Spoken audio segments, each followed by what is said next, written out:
Wilayah barat daya Tanah Hukuman Dewa adalah daerah remang-remang dengan banyak bintang mineral. Sebuah kapal perang yang terbuat dari kerangka naga jahat berlabuh dekat dengan bintang mineral. Seorang lelaki tua kurus dan kecil, yang wajahnya ditutupi tato cian, berdiri di atas tengkorak naga jahat. Tangannya bersembunyi di balik lengan bajunya. Dia melihat ke arah Tanah Hukuman Dewa. Matanya begitu dalam, alisnya saling bertautan seolah-olah dia melewatkan sesuatu. 1 jam kemudian, seorang pria muda dari klan Tanda Hantu muncul di belakangnya, memanggilnya, "Ayah." Feng Ke berbalik untuk melihat putra keduanya Feng Xiao. Feng Ke merendahkan suaranya dan berkata, "Masih belum tahu apa-apa tentang adikmu." Feng Xiao menggelengkan kepalanya, "Tidak. Dia jelas tidak berada di dekat Tanah Hukuman Dewa. Kalau tidak, dia pasti sudah menghubungi kita. Mungkinkah sesuatu yang tidak terduga telah terjadi?" Feng Ke bergumam lalu mendesah. Sudah lebih dari 200 tahun. Demi peta bintang, dia meminta untuk mengambil misi ke bintang api penyucian. Sudah lama sekali. Karena akhirnya kami menerima kabar, kurasa tidak akan terjadi sesuatu yang buruk padanya. Adikku pintar, dia akan baik-baik saja. Ayah, jangan khawatir. Aku sudah mengirim orang-orang ke berbagai pangkalan. Begitu keberadaan adikku diketahui, kami akan segera diberitahu. Feng Xiao menundukkan kepalanya, merasa sedikit emosional. Adikku sangat bersemangat dan baik hati tahun itu. Dia ingin menggantikanku dan mengambil misi itu. Aku sudah minta maaf selama bertahun-tahun. Saat dia pulang kali ini, aku akan menebusnya. Sudah lebih dari 200 tahun. Kakakmu tewas dalam pertempuran itu. Sekarang aku hanya punya kalian berdua. Feng Ke melihat ke sekeliling, wajahnya muram dan muram. Untuk peta bintang, kami membayar banyak. Aku ingin tahu apakah itu sepadan. Itu benar-benar sepadan. Wajah Feng Xiao tampak tegas saat dia mengepalkan tinjunya, bernapas dengan berat. 3 kekuatan itu selalu menekan kita, para bajak laut. Ketika mereka punya waktu luang, mereka datang untuk menyapu kita. Mereka telah membunuh banyak dari kita selama bertahun-tahun. Orang-orang yang dibuang seperti kita hanya punya tempat ini untuk berlindung. Mereka tidak ingin membiarkan kita pergi. Begitu kita mendapatkan peta bintang, kita bisa mengubah situasi ini. Kuharap begitu. Mata Feng Ke tampak muram. Sebuah rumor menyebar dari Dark Firmament Divine Nation bahwa peta bintang akan muncul di dekat Tanah Hukuman Dewa. Pada waktunya, wilayah kita tidak akan damai lagi. Kudengar bahwa ketiga kekuatan itu akan mengirim prajurit terbaik mereka. Sebuah perang besar akan terjadi di Tanah Hukuman Dewa. Sialan! Feng Xiao berteriak dengan marah, bagaimana mereka tahu? Kita bukan satu-satunya yang mengawasi peta bintang. Jika mereka tahu betapa pentingnya peta bintang, semua orang akan meneteskan air liur dan dengan rakus mencari peta itu. Feng Ke menghela napas, bantu aku menyampaikan berita itu. Aku ingin bertemu dengan para pemimpin dan berdiskusi. Sebagai pasukan yang berdiri sendiri, bahkan jika kita mendapatkan peta bintang, kita tidak akan dapat membukanya. Kita perlu menyatukan semua orang. Ayah, begitu para pemimpin lainnya mengetahuinya, mereka tidak akan membiarkan kita menyimpan peta bintang itu. Kau harus berpikir dengan hati-hati. Feng Xiao tampaknya tidak setuju dengan pendapat ini. Dia mencoba memberi nasihat kepada ayahnya. Feng Ke melambaikan tangannya, jika informasi itu bersifat pribadi, aku tidak akan pernah membaginya dengan mereka. Tetapi karena rumor itu, ketiga pasukan akan segera datang ke sini. Para pemimpin lainnya akan mengetahuinya saat itu. Bagaimanapun, tidak seorang pun dapat memastikan apakah adikmu berhasil mengambil peta bintang atau tidak. Jika kita bersikap keras kepala, kita tidak akan dapat berdiri teguh di Tanah Hukuman Dewa. Kita tidak akan dapat bertahan melawan 3 kekuatan besar. Mendengarkan penjelasan ayahnya, Feng Xiao mengangguk, "Baik, ayah. Aku akan menyampaikan beritanya." Baiklah. Sebuah kapal perang perunggu besar perlahan terbang menuju Tanah Hukuman Dewa. Bitian, Panglima Besar Liga Dunia Bawah, menggenggam kedua tangannya di belakang punggungnya dan berdiri tegak di depan, wajahnya tenang. Birou dan beberapa prajurit berdiri di sampingnya. Mereka semua melihat ke depan seolah-olah sedang merenungkan sesuatu. "Ayah, apakah peta bintang akan muncul di Tanah Hukuman Dewa?" tanya Birou lembut. Bitian mengenakan pakaian serba hitam. Dia tidak mengenakan baju zirah, tetapi auranya masih kuno dan samar. Dia tersenyum samar. Seharusnya begitu. Yang kita kirim sudah dipastikan tewas. Sepertinya seorang gadis kecil dari tanah hukuman dewa adalah satu-satunya yang masih hidup. Dia seharusnya memiliki peta bintang. Petik 2. Ayah, jika kita bisa mendapatkan peta bintang, kita bisa melepaskan diri dari Liga Dunia Bawah dan menjadi mandiri, kan? Bitian adalah salah satu dari 3 panglima umum Liga Dunia Bawah. Dia tidak hanya memiliki pasukan yang kuat dengan banyak prajurit berbakat, dia juga memiliki beberapa bintang kehidupan. Namun, dia bukanlah hegemon dari Liga Dunia Bawah. Dia telah berada di bawah komando seseorang selama bertahun-tahun. Dia tidak pernah memiliki kesempatan untuk melangkah ke garis depan. Peta bintang mampu mengubah semua ini. Bahkan jika itu tidak dapat menjadikannya hegemon dari Liga Dunia Bawah, itu masih dapat memberinya manfaat yang tak terbayangkan. Prajuritnya akan menjadi kekuatan terkuat di Liga Dunia Bawah. Ketika itu terjadi, dia bahkan akan dapat melepaskan diri dari Liga Dunia Bawah dan menjadi satu-satunya penguasa yang gagah berani di wilayah yang sama sekali baru. Haha, jika peta bintang itu sehebat yang diisukan, jika kita mendapatkannya kali ini, kita bisa mengubah segalanya. Kita akan menjadi kekuatan terkuat di Raging Flame Star Area. Keluarga kita akan menjadi keluarga terkuat di seluruh area bintang, Birou tertawa riang. Wajahnya yang mungil dan elok mengungkapkan harapan baiknya. Bima Sakti asing. Xian duduk dengan rapi di atas sebuah batu besar yang bergerak. Setelah sekitar setengah bulan, dia membuka matanya. Mata Feng Rao yang cerah menatapnya. Melihatnya bangun, mata indahnya pun menjadi cerah. Kau sudah menerobos. Xian mengangguk dan berkata sambil tersenyum, itu mulus. Altar jiwa disempurnakan sekali lagi. Sekarang, aku telah mencapai langit kedua alam Dewa Raja. Bahkan ketika aku mendapatkan kekuatan penuhku di puncak alam Dewa Raja, mungkin saja aku tidak akan bisa melakukan apapun untuk menyakitimu. Feng Rao menggelengkan kepalanya dengan getir, kau benar-benar dari ras yang berbeda. Aku akui bahwa aku telah meremehkanmu.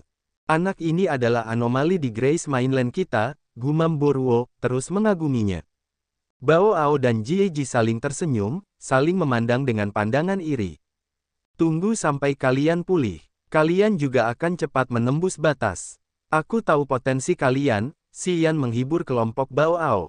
Jika kalian bisa mencapai alam puncak di tempat miskin seperti Grace Mainland, kemampuan dan bakat bawaan kalian jelas luar biasa. Kuharap aku bisa menyingkirkan bunga iblis sialan ini. Para bajingan itu, aku benci tidak bisa pergi ke kamar dagang bintang 9 dan membunuh mereka semua. Sialan, Jie Ji memamerkan giginya, matanya melotot. Kalian akan menemukan kesempatan, Xian tersenyum, menoleh ke Feng Rao. Jika kita pergi sekarang, berapa lama waktu yang dibutuhkan untuk mencapai tanah hukuman dewa? Jika kalian beruntung, itu akan memakan waktu sekitar setengah tahun. Ya, belum terlambat. Xian meraih sesuatu di udara dan kristal fantasi kosong yang besar itu ditarik ke dalam kehampaan, jatuh ke celah angkasa di dekatnya. Kristal fantasi kosong itu berkelebat dan menghilang ke dalam celah angkasa. Apa yang kau lakukan? Feng Rao terkejut. Apa yang baru saja terjadi? Bao Ao tercengang. Untuk membuat lorong angkasa, dibutuhkan banyak energi. Aku masih butuh sedikit lagi, Xian mengerutkan kening dan menjelaskan. Tunggu sampai aku mencapai langit ketiga alam Dewa Raja. Saat itu, aku akan bisa melakukannya. Saat ini, aku tidak bisa. Kristal fantasi kosong tidak bisa dimasukkan ke dalam cincin langit fantasi. Membawanya bersama kita tidak nyaman. Aku menaruhnya di celah angkasa di sini karena aku harus kembali ke tempat ini untuk membuka lorong angkasa. Aku perlu berlatih di area ini karena kondisinya yang khusus. Kelompok Bao Ao bersorak. Wow, kau bisa melakukan semua ini. Jie Ji mengaguminya dengan penuh harap. Mereka meninggalkan Grace Mainland untuk mencari gerbang bertahan hidup bagi anggota klan mereka di Grace Mainland. Mereka telah berjuang di Raging Flame Star Area dan telah menderita situasi yang parah selama 10 tahun. Harapan di hati mereka memudar sedikit demi sedikit. Hampir menghilang. Hari ini, Xian memberitahu mereka bahwa keinginan mereka dapat terpenuhi. Selain itu, dengan gerbang, mereka tidak perlu melakukan perjalanan puluhan ribu mil untuk kembali ke Grace Mainland. Tentu saja, mereka bersemangat. Memang benar bahwa ketika aku menerobos langit ketiga alam Dewa Raja, aku akan dapat membuka gerbang ruang angkasa secara alami, Xian mengangguk setuju. Ketika itu terjadi, kita bisa langsung pulang dan membawa mereka semua ke sini. Kelompok Bao Ao begitu bahagia hingga mereka hampir hancur. Mereka merasakan beban kesedihan yang telah menyiksa mereka selama 10 tahun akhirnya terangkat dari pundak mereka. Ayo pindah. Kita akan meninggalkan tempat ini dan pergi ke tanah hukuman dewa. Xian tersenyum. Melihat mereka bersemangat, dia juga tergerak. Dia berbicara kepada Feng Rao, apakah kau berkomunikasi dengan ayahmu? Feng Rao bingung. Dia bereaksi dengan enggan, aku berbohong kepadamu saat itu. Aku tidak dapat menghubungi ayahku dari jarak yang begitu jauh. Wilayah kekuasaanku tidak cukup untuk melakukan itu. Xian terkejut. Tidak apa-apa. Ketika kita telah mencapai tanah hukuman dewa, aku dapat menghubungi ayahku. Semuanya akan baik-baik saja saat itu. Feng Rao tertawa gembira, selama kita memiliki peta bintang, segalanya mungkin terjadi. Jangan khawatir. Kau tidak akan menjebakku, kan? Xian menatapnya dengan serius. Ketika kita tiba di tanah hukuman dewa, ada kemungkinan banyak prajurit akan menahanku dan mengambil peta bintangku. Dan kau akan membunuhku dan pergi dengan peta bintang itu dengan acuh tak acuh. Feng Rao membuka bibirnya, terkekeh. Dia mengangguk dengan serius, oh ya, itu ide yang bagus. Aku tidak memikirkannya sebelumnya, tapi sepertinya aku harus mengikuti rencana ini sekarang. Alis tebal Xian berkedut. Dia merenungkan Feng Rao, tertawa jahat. Suatu hari, kita mungkin menjadi suami istri. Jika kau memperlakukanku seperti ini, jangan salahkan aku karena mencemarkan nama baik dan integritasmu. Yah, aku tidak peduli dengan nama baik dan integritas. Di antara para bajak laut di tanah hukuman dewa, aku terkenal. Haruskah aku takut dengan tinta yang ingin kau siramkan padaku? Feng Rao sepertinya mengingat sesuatu dan dia tertawa terbahak-bahak. Semua orang tahu bahwa aku suka berpesta setiap malam. Aku tidak bisa bahagia tanpa pria. Tapi waktu itu, aku ingat kau berdarah, bukan? Xian memasang wajah ketakutan. Itu, menstruasiku. Itu datang tepat waktu. Menurutmu apa itu? Feng Rao mendengus sebelum menggertakkan giginya.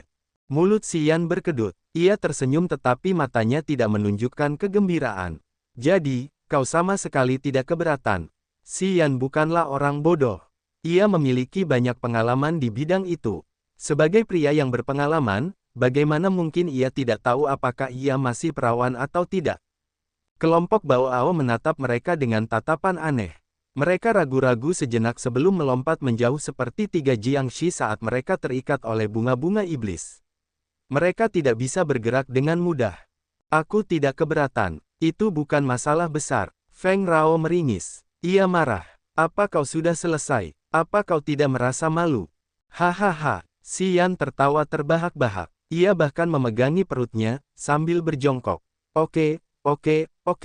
Aku tidak akan membicarakannya lagi. Tiba-tiba, ia muncul secara eksentrik di depan Feng Rao. Ia menariknya ke dalam pelukannya dan menciumnya dengan penuh semangat. Feng Rao meronta dengan marah. Tinju kecilnya memukul dadanya. Dia tidak menggunakan energinya sehingga dia tidak bisa benar-benar menyakiti Xian. Secara bertahap, Feng Rao berhenti menendang dan memukul. Dia memeluknya dan menciumnya kembali dengan liar. Setelah beberapa saat, mereka melepaskan diri. Xian menundukkan kepalanya untuk menatap matanya dalam-dalam. Dia berkata padanya dengan serius, tetaplah bersamaku, maukah kamu? Aku harus memikirkannya lebih hati-hati. Feng Rao menyeka air liur Xian di bibir merahnya yang segar. Wajahnya yang indah memerah sementara cahaya bersinar di matanya. Dia berpura-pura tenang. Aku belum memaafkanmu. Jangan berpikir kamu bisa memenangkan hatiku dengan cara itu. Kamu harus berusaha lebih keras. Begitu dia selesai, dia tidak berani menatap mata Xian yang panas lagi. Dia tiba-tiba terbang ke salah satu ujung Bima Sakti. 4 bulan kemudian, 5 orang mendarat di bintang Katai Hitam. Bintang mati ini bahkan tidak memiliki seberkas energi bumi dan surga. Tidak ada fluktuasi energi kehidupan atau bukti adanya biji berharga. Asap tebal mengepul di sekitar bintang yang datang dari arah Bima Sakti yang tak berujung. Mereka tidak tahu dari mana asap itu berasal. Kelima orang yang mendarat di bintang katai hitam itu adalah Xian, Feng Rao, Bao Ao, Jie Ji, dan Bo Ruo. Setelah 4 bulan terbang, mereka akhirnya sampai di daerah ini. Tempat ini adalah salah satu daerah aneh di sekitar tanah hukuman dewa, yang mampu memutus kesadaran jiwa yang peka. Tidak ada energi penjelajah yang dapat mencapai daerah ini. Tidak ada makhluk atau energi yang melayang, hanya asap abu-abu kecoklatan tebal. Tidak ada yang tahu apa penyebabnya. Gumpalan asap itu tampak seperti kain katun yang menutupi bintang. Untuk sampai ke tanah hukuman dewa dari sini, hanya butuh waktu 1 bulan. Karena kekuatan Feng Rao telah dipulihkan ke puncaknya, dia menjadi lebih bersemangat dan ceria. Kita harus mempercepat langkah untuk mencapai tanah hukuman dewa. Bagaimanapun, kita harus berhati-hati dan waspada terhadap bajak laut yang berbahaya. Bajak laut luar angkasa mengamuk di sekitar tanah hukuman dewa. Para penjahat dan penjahat dari daerah lain di Raging Flame Star area yang tidak memiliki tempat untuk bersembunyi juga akan memilih tempat ini untuk berlindung dan mencari nafkah. Tidak ada satupun bintang kehidupan di seluruh area ini. Di sekeliling mereka terdapat bintang mineral yang terbengkalai, kurcaci hitam, lautan meteorit, badai energi yang kacau, dan tempat-tempat berbahaya yang dapat memutus penginderaan kesadaran jiwa. Dark Firmament Divination, Underworld League, dan Nine Star Chamber of Commerce akan mengirim pasukan terkuat mereka ke daerah ini dari waktu ke waktu untuk mengamuk. Namun, mereka tidak pernah mampu membersihkan para bajak laut. Para penjahat dan penjahat dari berbagai daerah akan mencari perlindungan di tanah berbahaya di dekatnya. 3 kekuatan besar tidak dapat menemukan cara yang mudah untuk menerobos masuk dan mencari mereka. Karena mereka tidak terbiasa dengan topografi dan bahaya yang tersembunyi, mereka akan menderita kerugian besar. Para perompak akan memanfaatkan kesempatan itu dan melakukan serangan balik. Tokoh-tokoh paling brutal di Raging Flame Star area sering mengunjungi tempat-tempat di sekitar tanah ini. Begitu mereka menemukan mangsa yang lebih lemah, mereka pasti tidak akan menunjukkan belas kasihan. Daerah pinggiran tanah hukuman dewa juga merupakan daerah paling berdarah dan paling kacau di seluruh Raging Flame Star area. Pertempuran terjadi setiap detik, orang-orang sering meninggal, mayat para ahli akan mengapung dan naik turun di laut berbintang. Tornado energi akan menarik mereka masuk, menciptakan gunung mayat yang mengerikan. Feng Rao tumbuh di Raging Flame Star area. Dia tahu semua hal ini. Dia juga tahu siapa yang sering beroperasi di daerah ini jadi dia memberi mereka nasihat. Dalam kelompok yang beranggotakan 5 orang ini, hanya Feng Rao dan Xian yang memiliki kekuatan dan kemampuan untuk bertarung. Karena Bao Ao dan 2 orang lainnya diikat oleh bunga iblis, mereka tidak dapat membantu. Mereka hanya akan menjadi beban. Jika mereka bertarung, mereka harus mengawasi mereka. Jika tidak, jiwa mereka akan musnah ketika musuh yang kejam pasti akan datang untuk menghabisi mereka. 1 bulan lagi. Oke, kita hampir sampai. Xian mengerutkan kening sambil memperhatikan sekelilingnya. Dia mengamati bima sakti asing yang eksentrik.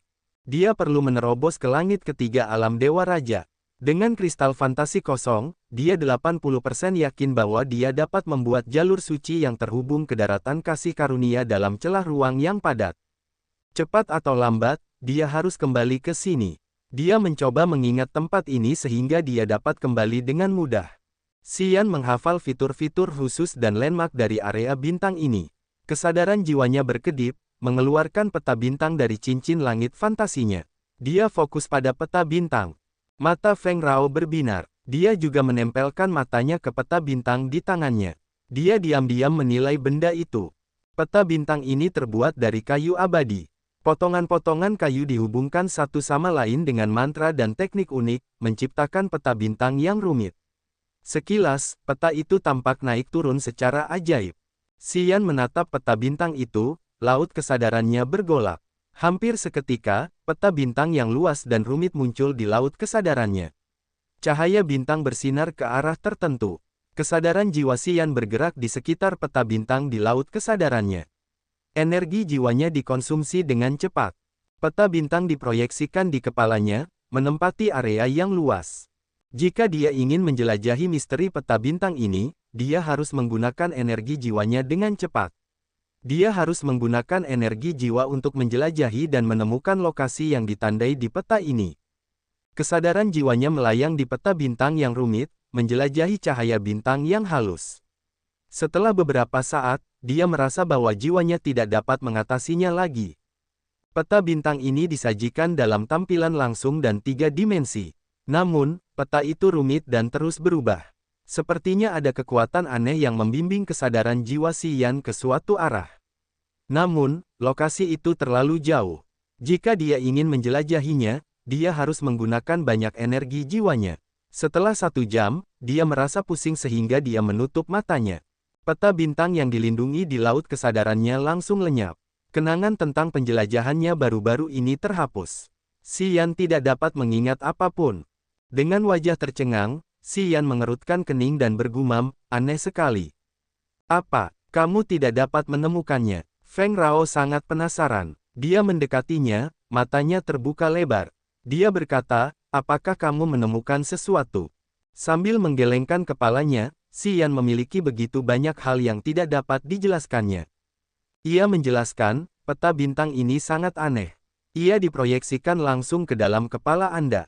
Peta bintang itu sangat luas dan tampaknya bergerak dari waktu ke waktu. Saya merasakan kekuatan magis yang membimbing kesadaran jiwa saya ke suatu tempat tertentu. Namun, itu membutuhkan sejumlah besar energi jiwa. Peta bintang itu juga menunjukkan lokasi kami. Arah yang dituntunnya seharusnya adalah target. Namun, energi jiwa saya tidak cukup kuat untuk mencapai tujuan dan sekarang saya tidak dapat mengingat apapun. Itu benar-benar harta karun yang disempurnakan yang dibuat oleh Master Kekaisaran Dark Firmament Divination. Itu sangat ajaib dan tidak terduga. Feng Rao tidak terkejut. Ia tersenyum tipis. Peta bintang semacam ini tidak dapat disalin atau dihafal. Kita dapat secara bertahap mencapai target dengan memegangnya dan menghabiskan energi jiwa untuk menemukan arah dari energinya. Sampai kita dapat mencapai tempat tertentu itu, peta itu tidak akan memberikan arah lain. Tidak heran, Si Yan mengangguk, peta bintang itu unik. Hanya dengan memegangnya terus-menerus dan bergerak maju, kita dapat mencapai area bintang. Jadi, jika aku menyerahkan peta bintang itu, kecuali aku pergi bersama orang yang memegang peta bintang itu, aku tidak akan pernah sampai ke area bintang yang baru. Itu benar, Feng Rao tersenyum. Apakah ayahmu akan menyerahkan 1 bintang kehidupan? Si Yan merenung sejenak lalu bertanya. Kenapa tidak? Suara Feng Rao terdengar alami. Jika area bintang yang baru itu memiliki lebih dari 10 bintang kehidupan, kurasa tidak akan menjadi masalah besar jika aku memberimu 1. Menurutmu begitu? Si Yan mengerutkan kening. Setelah beberapa saat, dia melanjutkan, aku percaya padamu, tetapi aku tidak bisa benar-benar percaya pada ayahmu. Aku khawatir begitu aku memberinya peta bintang itu, aku tidak akan menerima apapun kecuali kematian. Wajah Feng Rao berubah pucat. Bao Ao, Jie Ji, dan Bo Ruo berdiri jauh dari mereka. Mereka tidak mendekat, mereka hanya mengamati wajah mereka dari kejauhan. Kau tidak percaya padaku, ayahku. Alis Feng Rao berkerut, jika kau ingin menyelamatkan mereka, kau harus meminta izin pada ayahku. Bahkan jika kau membawa peta bintang untuk menemui sang alkemis sendiri, aku tidak yakin kau akan kembali hidup-hidup. Meskipun ayahku tidak memiliki reputasi yang baik, dia adalah orang yang menepati janjinya. Begitu dia membuat kesepakatan denganmu, dia tidak akan pernah berubah pikiran. Dan jika kau tidak percaya padanya, kau bisa percaya padaku. Aku tidak akan menyakitimu. Aku percaya padamu, tetapi peta bintang itu penting. Aku ingin memastikan jalan keluar untuk pelarianku sendiri, kata Si Yan serius. Jalan keluar apa? Feng Rao terkejut. Tunggu sampai kita tiba di tanah hukuman dewa. Kau akan membawa kelompok Bao Ao untuk menemui ayahmu. Saat mereka pulih, serahkan mereka kepada anak buah pembantai berdarah Katuo. Saat aku yakin mereka baik-baik saja, aku akan memberimu peta bintang.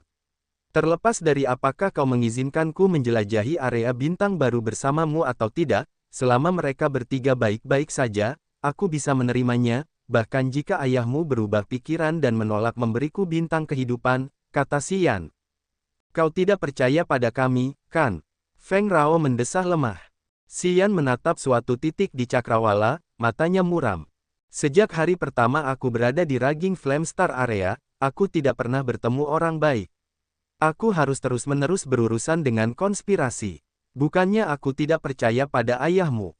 Itu karena alam rendahku dan kompetensiku yang lemah. Aku tidak bisa menjadi ancaman bagi ayahmu. Apakah ayahmu akan menghargai seorang prajurit langit kedua dari alam Dewa Raja? Dia dapat dengan mudah menarik kembali kata-katanya dan membunuhku. Kepada siapa aku akan meminta bantuan? Feng Ke adalah ahli terkuat di tanah hukuman dewa di langit kedua alam dewa asli. Dia adalah pemimpin pasukan terkuat di antara para bajak laut. Apakah seorang penguasa yang memiliki banyak pasukan di alam dewa raja akan mempertimbangkan perjanjian yang dibuat dengan seorang prajurit langit kedua dari alam dewa raja? Selain itu, perjanjian ini mencakup bintang kehidupan. Apakah dia akan begitu murah hati untuk memberikan harta yang begitu berharga? Xian merasa skeptis. Feng Rao tahu dia adalah orang yang berhati-hati. Dia mengerutkan kening, berpikir sejenak sebelum bertanya kepadanya, bagaimana kamu mengenal pembantai berdarah Katuo? Apakah kamu percaya padanya? Aku pernah bertemu dengannya sekali. Kami punya kesamaan. Dibandingkan dengan ayahmu, aku lebih percaya padanya, jelas Xian. Baiklah, aku setuju dengan rencanamu. Pertama, aku akan meminta ayahku untuk menyembuhkan 3 orang lainnya. Aku akan menyerahkan mereka kepada pembantai berdarah Katuo secara pribadi. Namun, jangan ganggu aku. Kalau tidak, aku akan membencimu seumur hidupku. Feng Rao menggertakkan giginya, menatap tajam ke matanya. Percayalah padaku, bahkan jika aku gagal, aku tidak akan menyusahkanmu. Xian tersenyum, menghiburnya. Kalau begitu, kita harus pergi. Ikuti aku. Aku tahu rute yang bisa kita ambil untuk menghindari para penjahat itu. Tanah hukuman dewa punya perintahnya sendiri. Begitu kita masuk, itu tidak akan terlalu berbahaya. Feng Rao mengangguk, menunjukkan persetujuannya dengan keputusannya. Setelah kita sampai di tanah hukuman dewa, kita akan berpisah. Oh benar, jika aku ingin menghubungimu, apa yang harus kulakukan? Xian mengangguk. Dia telah memutuskan bahwa ketika dia tiba di tanah hukuman dewa, dia akan menghubungi pembantai berdarah Katuo. Pria ini memiliki kesamaan dengannya. Dibandingkan dengan Feng Ke, Xian berpikir bahwa Katuo lebih dapat diandalkan.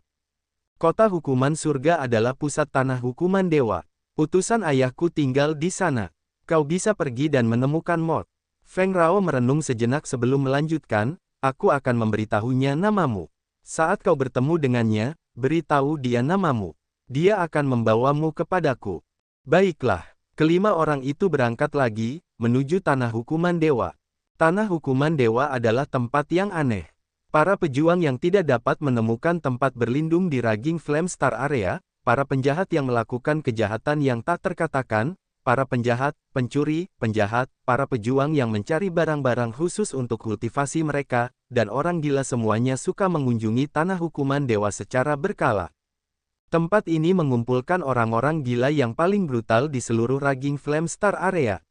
Tempat ini juga berisi puluhan geng bajak laut luar angkasa. Tanah hukuman dewa adalah pasar terbesar di Raging Flame Star Area. Bahan-bahan langka dan berharga berlimpah di daerah ini. Bahan-bahan yang dirampok para bajak laut dari daerah lain di Raging Flame Star Area akan diangkut ke sini untuk diperdagangkan dengan barang-barang yang mereka butuhkan seperti kristal ilahi yang besar dan bahan-bahan kultivasi. Bahan apapun yang digunakan oleh ketiga kekuatan, orang-orang dapat menemukannya di kota hukuman surga. Bahan-bahan yang tidak dimiliki oleh ketiga kekuatan juga berlimpah di kota ini.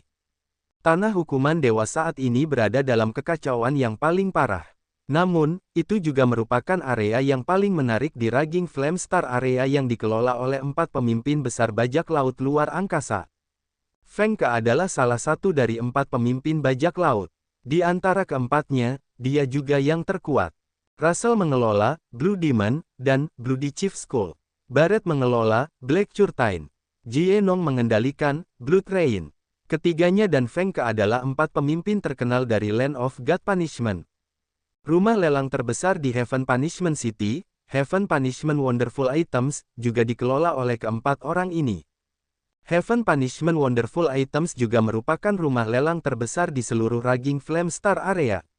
Semua barang yang ditaruh di rumah lelang ini tidak jelas asal-usulnya.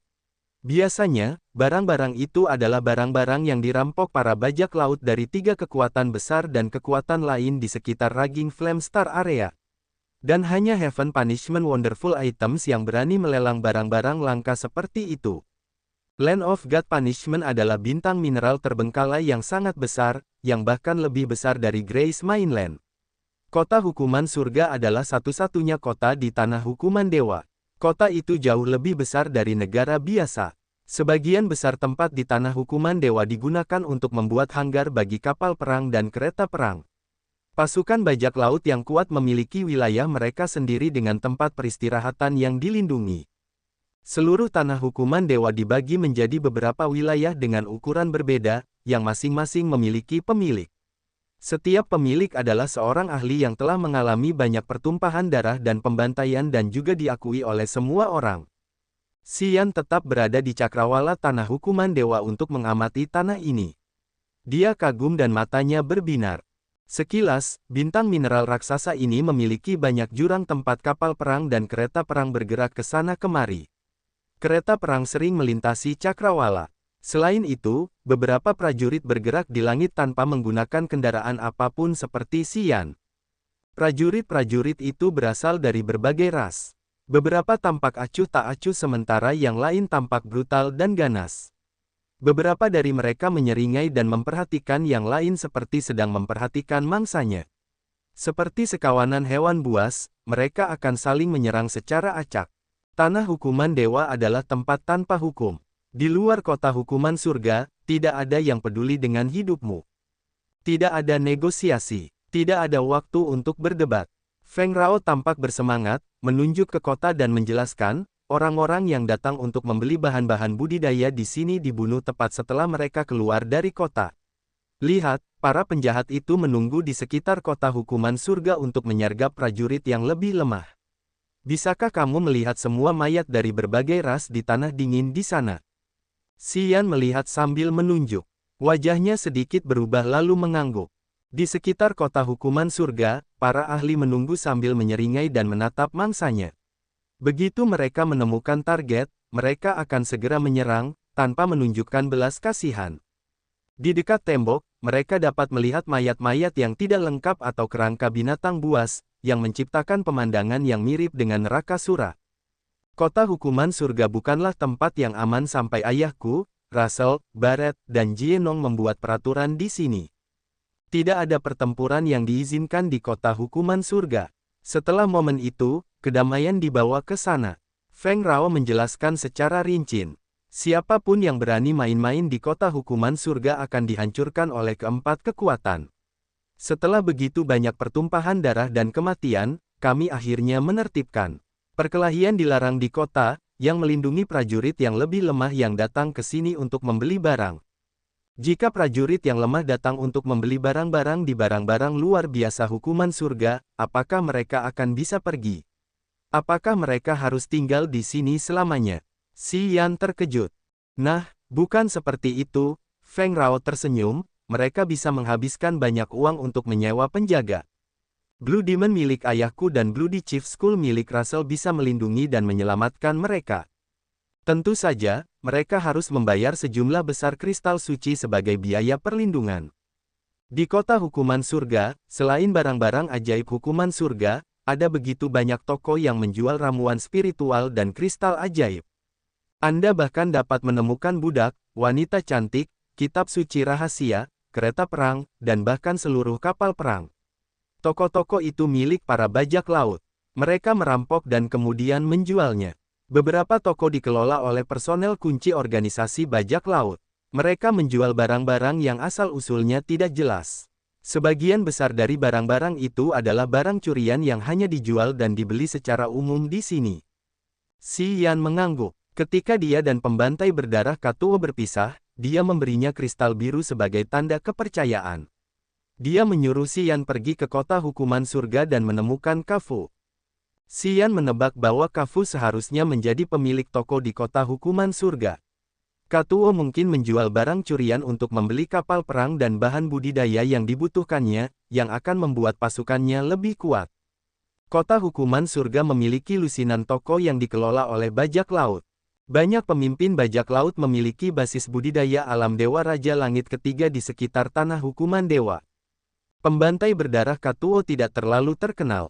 Dia tidak dianggap sebagai karakter yang sangat berbahaya. Feng Rao tersenyum, jika kamu ingin menemukannya, caranya mudah. Dia memiliki saudara laki-laki bernama Kafu. Tokonya ada di sisi timur. Haha, orang-orang tidak tahu bahwa Kafu adalah saudara sedarahnya, tetapi aku tahu itu. Pria itu terlalu licik. Kamu harus berhati-hati. Jangan biarkan saudara-saudara ini menipumu. Aku punya cara. Jangan khawatir, Si Yan tersenyum tipis. Orang-orang tidak perlu apapun untuk memasuki kota hukuman surga. Mereka tidak meminta untuk melihat tanda pengenal atau kartu identitas apapun. Semua prajurit, besar atau kecil, dari ras manapun dapat pergi ke kota itu dengan bebas. Bahkan jika Anda bersalah atas banyak kejahatan dan ketiga pasukan memburu Anda dengan prajurit mereka yang paling berbakat di belakang Anda masih dapat memasuki kota hukuman surga. Orang-orang dengan ketenaran yang kejam dan tindakan biadab mendapatkan rasa hormat yang lebih besar di kota hukuman surga. Dalam sudut pandang para bajak laut, hanya prajurit yang kuat dengan tindakan berdarah yang merupakan individu terhebat. Prajurit yang lemah tidak akan disukai di kota hukuman surga. Tidak ada yang akan mengawasi mereka. Itulah sebabnya tim Si Yan tidak menemui kendala memasuki kota hukuman surga. Mereka kemudian melihat toko-toko yang terbuat dari batu-batu besar yang aneh memenuhi seluruh kota. Di jalan-jalan yang lebar, para prajurit minum, bersantai, dan bersenang-senang. Ada juga banyak rumah bangsawan dengan wanita-wanita cantik yang mengedipkan mata pada orang-orang dengan pakaian terbuka. Banyak prajurit yang melewati rumah-rumah bangsawan itu terpikat oleh mata indah para wanita itu. Mereka tidak ingin pergi, jadi mereka meraung dan berteriak, menyerbu ke tempat-tempat itu. Para bajak laut menjalani kehidupan di mana mereka meminum darah dari bilah pedang mereka. Tidak seorang pun bisa memprediksi kapan mereka akan mati. Jadi setiap kali mereka mengunjungi kota hukuman surga, mereka akan membebaskan diri, minum alkohol dalam jumlah besar, dan makan bertonton daging. Mereka akan tinggal di ranjang wanita untuk kesenangan dan melupakan segalanya. Toko-toko itu menjual berbagai macam pelet, herba, kristal, batu, logam dan kayu aneh, senjata dewa, pembantu, dan pelayan. Di setiap jalan, ada prajurit yang berbelanja. Bao Ao, Jieji, dan Boruo menjadi cerah melihat situasi eksentrik dan makmur di daerah ini. Namun, mereka masih terikat oleh bunga iblis. Para prajurit yang lewat tidak menganggap kelompok ini aneh. Mereka mengira Bao Ao dan dua lainnya adalah budak obat yang ditangkap Si Yan dan Feng Rao. Mereka juga mengira Si Yan dan Feng Rao sedang menunggu bunga iblis tumbuh dan berbuah sehingga mereka bisa menjual buahnya di kota hukuman surga ini. Orang-orang di kota hukuman surga telah melihat banyak hal. Mereka tidak terkejut atau takut dengan pemandangan yang tidak biasa. Mereka juga tidak berkedip ketika melihat kelompok Si Yan. Kalian, jaga diri. Aku harap kalian baik-baik saja saat aku bertemu kalian lagi. Si Yan tiba-tiba berhenti, menatap tim Bao Ao. Aku yakin kalian akan baik-baik saja. Untuk peta bintang yang kumiliki, Feng Ke tidak akan merepotkan kalian. Jangan khawatir. Bao Ao, Jieji, dan Boruo mengangguk. Mereka mendesah dalam hati tetapi tidak berbicara lebih banyak. Jika kita cukup cepat, mereka akan pulih setelah sekitar 10 hari hingga setengah bulan. Feng Rao tersenyum. Alkemis alam dewa asli itu akan mengunjungi kota hukuman surga dan tinggal di sini untuk sementara waktu dari waktu ke waktu.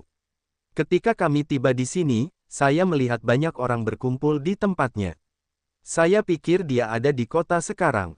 Jangan khawatir, mereka akan segera pulih dan kembali berkultivasi. Alkemis alam dewa asli itu juga datang ke kota hukuman surga untuk menjual pelet dan obat-obatan istimewanya. Dia juga memurnikan beberapa pelet aneh lainnya bagi mereka yang dapat membelinya dengan harga tinggi. Banyak pelet yang misterius dan jahat. Mereka dilarang di daerah lain. Namun, semuanya baik-baik saja di kota ini. Rumor mengatakan bahwa alkemis itu dibuang karena studinya tentang racun. Itulah sebabnya dia harus pergi ke tanah hukuman dewa untuk melanjutkan kultivasinya. Dia membutuhkan begitu banyak ramuan spiritual yang aneh dan luar biasa serta katalis khusus. Hal-hal itu membutuhkan banyak uang. Dia harus memurnikan pelet khusus untuk menutupi biaya. Itu bagus kalau begitu, Xian merasa senang, tersenyum. Aku hanya ingin mereka aman dan sehat. Kalau begitu, aku akan memberimu peta bintang. Aku tidak akan merepotkanmu. Baiklah, aku akan mengurus mereka untuk saat ini. Pergilah dulu. Mata Feng Rao yang cerah mengamatinya sejenak. Kemudian, dia menggunakan energinya untuk membawa 3 orang lainnya ke suatu tempat di kota ini. Xian berdiri di tengah jalan tempat orang-orang bergegas maju mundur. Melihat Feng Rao menghilang di antara kerumunan, dia terkekeh dan mengubah arah, menuju ke toko kafo. Prajurit tidak diizinkan terbang di kota hukuman surga. Itu adalah aturan yang ketat. Karena Xian tidak sabar atau terburu-buru, dia dengan penasaran melihat ke toko-toko di sepanjang jalan sambil berjalan santai. Sekitar 100 meter di belakangnya berdiri seorang prajurit bertato kepala bajak laut tengkorak berdarah. Ia memeluk seorang wanita klan laut, membelai payudaranya yang besar dan beraroma susu dengan tangannya yang besar. Matanya yang nakal mengamati sekeliling. Tiba-tiba, ia bingung. Cahaya bersinar di matanya saat ia berteriak pelan, "Wow, ini tidak terduga, itu dia." "Tuan, siapa dia?" Wanita cantik klan laut itu penasaran. Matanya berkaca-kaca dan senyumnya menawan. Prajurit yang mengenakan seragam tengkorak kepala berdarah mendorong wanita yang menempel di dadanya, tertawa jahat. "Minggir, jalang. Jangan halangi aku untuk mendapatkan kekayaan." Pria ini mengikuti Xian sampai dia melihat pemuda itu berjalan ke toko kafo. Matanya berbinar. Dia segera pergi. Dia berbalik, berjalan ke ruang pelatihan tersembunyi. Dia menemukan seorang pria yang sangat kurus dan berteriak padanya, "Safa. Aku punya informasi tentang anak laki-laki itu." "Anak laki-laki yang mana?" Pria tua itu menyipitkan mata, bertanya dengan sengaja. "Kau telah menunjukkan kepadaku sebuah potret dan menyuruhku untuk mengawasi anak laki-laki itu. Dia adalah orang yang tahu cara menggunakan kekuatan ruang angkasa. Dia mencuri kristal fantasi kosong kita dan melarikan diri." Prajurit itu tertawa aneh. "Bayar aku akan memberitahumu di mana dia." Mata Safa berbinar. Dia tidak ragu untuk berteriak keras. Kemudian, seorang prajurit datang, membawakannya cincin langit fantasi. Dia memberikan cincin itu kepada prajurit itu dan berkata, "Tilai, lihatlah. Katakan padaku apakah ini cukup." Prajurit bernama Tilai itu tertawa ketika kesadaran jiwanya memindai cincin langit fantasi. Matanya berbinar. "Baiklah, cukup. Lumayan, lumayan. Anak itu ada di toko kafo. Kau pergilah dan temui dia."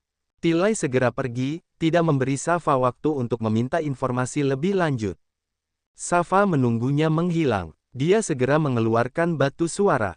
Setelah koneksi terjalin, dia sedikit membungkukkan tubuhnya, merendahkan suaranya. "Tuan Charyu, yang kau minta akhirnya kembali." Setelah Tilai pergi, dia berbalik, berjalan menuju markas bajak laut Bloody Chief School. Dia berteriak, "Aku ingin bertemu dengan bos kita."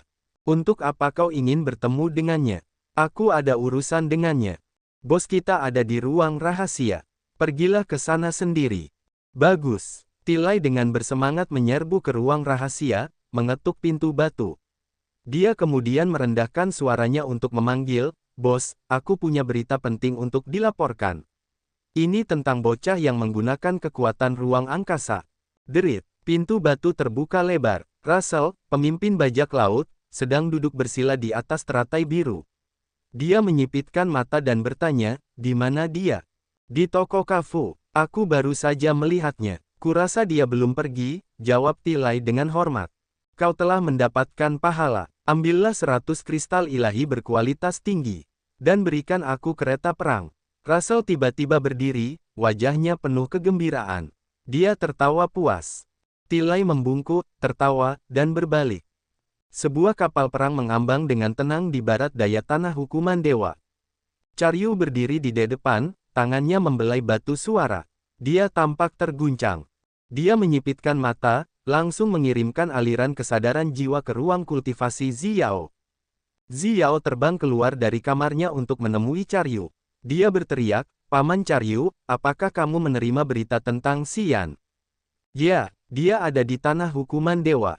Hari ini, dia mengunjungi toko kafo." Charyu tersenyum, "Karena kami telah memastikan bahwa dia masih hidup, aku telah mengatur orang-orangku untuk mengawasinya." Akhirnya, kami menemukannya. Haha, kami akan pergi ke tanah hukuman dewa. Mungkin kami akan segera bertemu dengannya di sana. Mata indah Xiao berbinar sambil tersenyum, dia memiliki kehidupan yang sulit.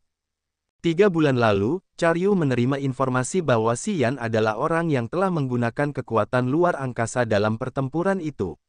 Tidak lama setelah mereka menerima berita ini, mereka juga diberi tahu tentang perubahan mengerikan bintang api penyucian dari negara ilahi langit gelap. Aula roh yang dibangun oleh Master Kekaisaran generasi sebelumnya telah runtuh. Du Tianji tahu sedikit tentang peta bintang. Dia berkata bahwa mungkin seseorang telah berhasil mengambil peta legendaris itu. Ketika mereka mengonfirmasi berita tersebut, awalnya Charyu dan Xiao ingin pergi ke kamar dagang bintang 9. Segera, mereka mengubah tujuan mereka ke tanah hukuman dewa. Jika tidak ada yang tak terduga terjadi, peta bintang itu ada di tangan Xian dan seorang wanita.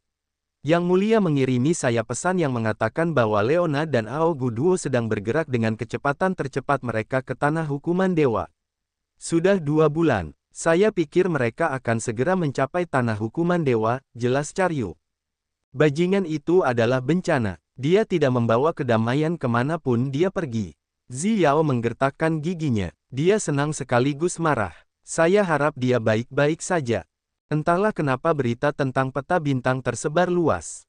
Bukan hanya kita yang pergi. Liga Dunia Bawah dan Kamar Dagang Bintang 9 juga pergi ke sana.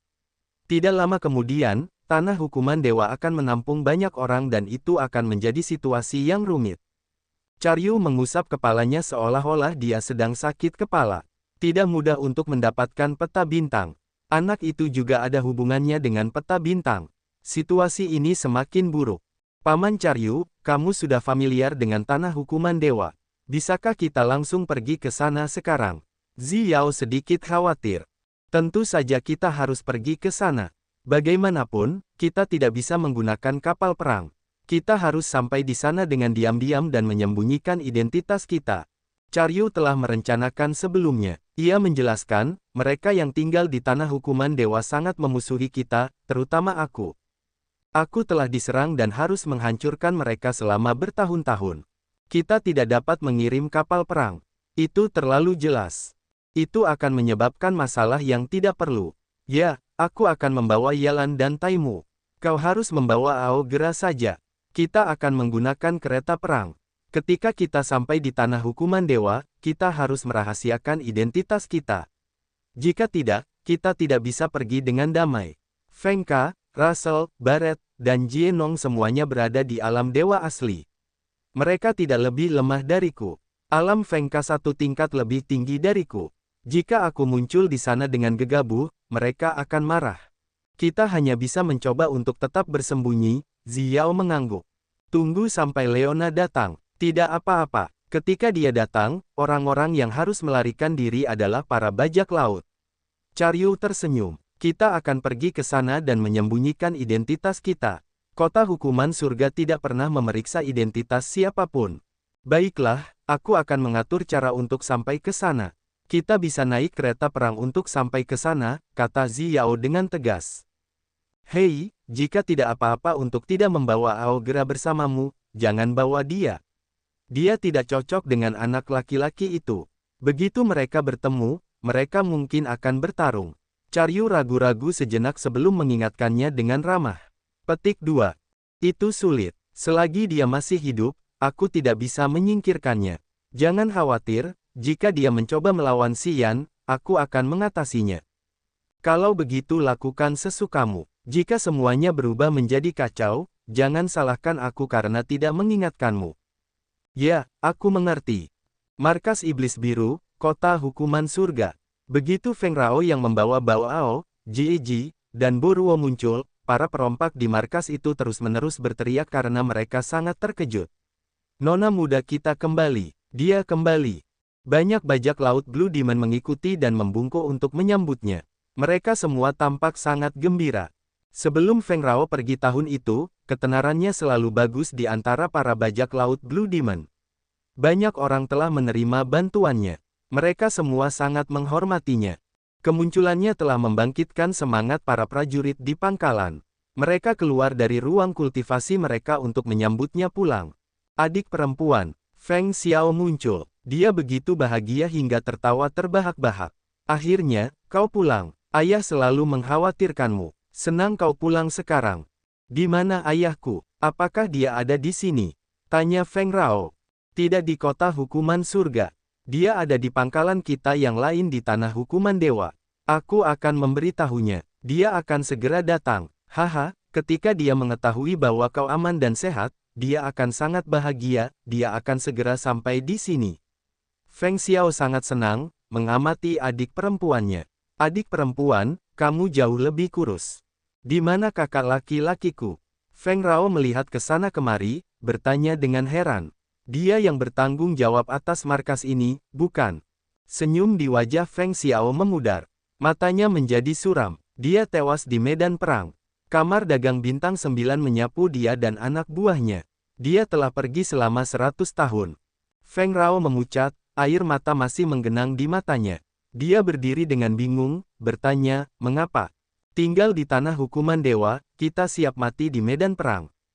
Siapa yang bisa selamat selamanya? Feng Xiao terdengar sangat sedih. Setelah kakak laki-laki kita pergi, ayah pingsan untuk waktu yang lama. Dia sangat merindukanmu. Dia berharap kamu akan baik-baik saja. Sekarang kamu kembali. Dia bisa sedikit menenangkan pikirannya. Itu hanya karena kita tidak cukup kuat. Kita hanya bisa menatap dan menderita. Kita tidak memiliki kekuatan untuk menyerang wilayah mereka dan membalas dendam. Tidak akan seperti itu selamanya. Aku kembali dengan kemungkinan untuk menjungkir balikkan segalanya. Feng Rao menggertakkan giginya, berbicara dengan marah. Mata Feng Xiao berbinar. Kakak, rumor mengatakan bahwa kamu memiliki peta bintang. Benarkah? Peta bintang itu tidak ada di tanganku. Bagaimanapun, tidak ada bedanya dengan memilikinya. Aku ingin segera menemui ayah untuk memberitahunya situasinya. Baiklah, aku akan segera memberitahunya. Feng Xiao mengeluarkan batu suara dan mengirim pesan. Aku akan segera datang. Suara gembira dari penguasa tanah hukuman dewa, Feng Ka, muncul dari batu suara. Little Rao, tunggu aku. Aku akan segera datang menemuimu. Itu adalah toko yang luas dengan batu dan kristal berwarna-warni. Pelet dan ramuan spiritual ditempatkan dengan rapi di wadahnya.